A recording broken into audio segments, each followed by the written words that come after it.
আজকে দুপুরের জন্য লাউ পাতায় নোনা ইলিশ পাতুরি করছিলাম। এত মজা হয়েছে, এখনো মুখে লেগে আছে। আর এত মজাদার একটা জিনিস আপনাদের সঙ্গে শেয়ার না করলে হয় বলেন তো। এই প্রথম আমি বাজার থেকে নোনা ইলিশ কিনে আনলাম। সবসময় আমাদের বাসায় তৈরি করা হয়। আমি 3 পিসের মতো নোনা ইলিশ নিয়ে নিয়েছি আর এগুলোকে একদম ছোট ছোট টুকরো করে কেটে নিব। কেটে নেওয়া মাছগুলাকে আমি হালকা কুসুম গরম পানির মধ্যে ভিজায় রাখবো প্রায় 10 মিনিটের জন্য। এরপর প্রায় 2-3 বারের মতো পানি পরিবর্তন করে মাছগুলোকে ভালোভাবে ধুয়ে নিতে হবে। আর এই ধুয়ে নেওয়ার সময় আমার হাতটা কেটে গেল মাছের কাটার সঙ্গে। হাত কেটে গেছে সেটা কোনো ব্যাপার না, ব্যাপারটা হচ্ছে এখন আমি মরিচ দিয়ে মাছগুলা কেমনে মাখাবো।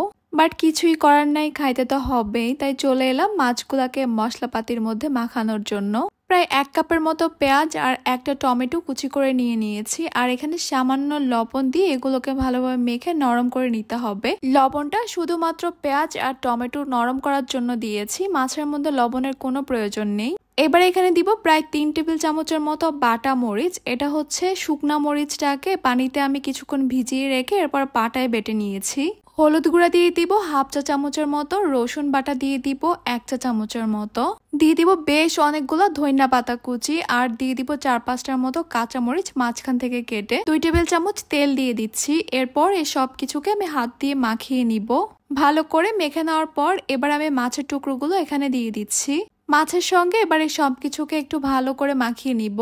যত ভালো মাখানো হবে পাতুরির টেস্ট কিন্তু ততই বেশি হবে। সে আমার হাতের অবস্থা যাই হোক, আমি একটু সময় নিয়ে ভালো করেই মাখিয়ে নিয়েছি। এখানে কয়েকটা ফ্রেশ লাউ পাতা নিয়ে নিয়েছি।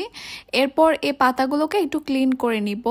এভাবে সামনে থেকে টান দিলে দেখতে পারবেন আঁশ উঠে আসছে, আবার এপাশ থেকে টান দিলেও আঁশগুলো খুব সুন্দরভাবে উঠে আসবে।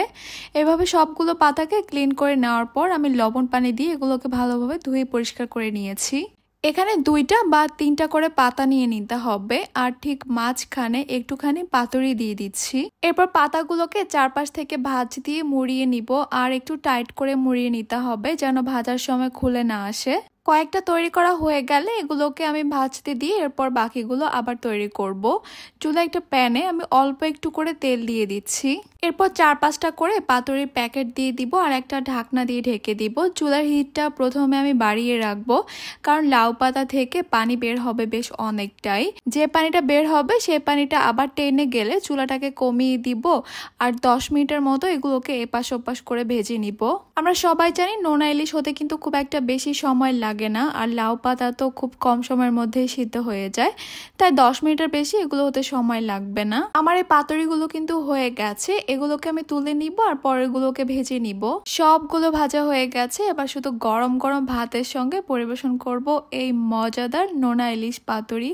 আচ্ছা, আমরা কিন্তু এটাকে নোনা ইলিশ বলি না, আমরা বলি নুনদেন্ডা মাছ। যেহেতু ভিডিও করতেছি তাই একটু কষ্ট করে বলতে হচ্ছে নোনা ইলিশ পাতুরি, বাট আমরা ছোটবেলা ধরে বলে আসছি পাড়ামরিচ দিয়ে নুনদেন্ডা মাছ হাতুয়া।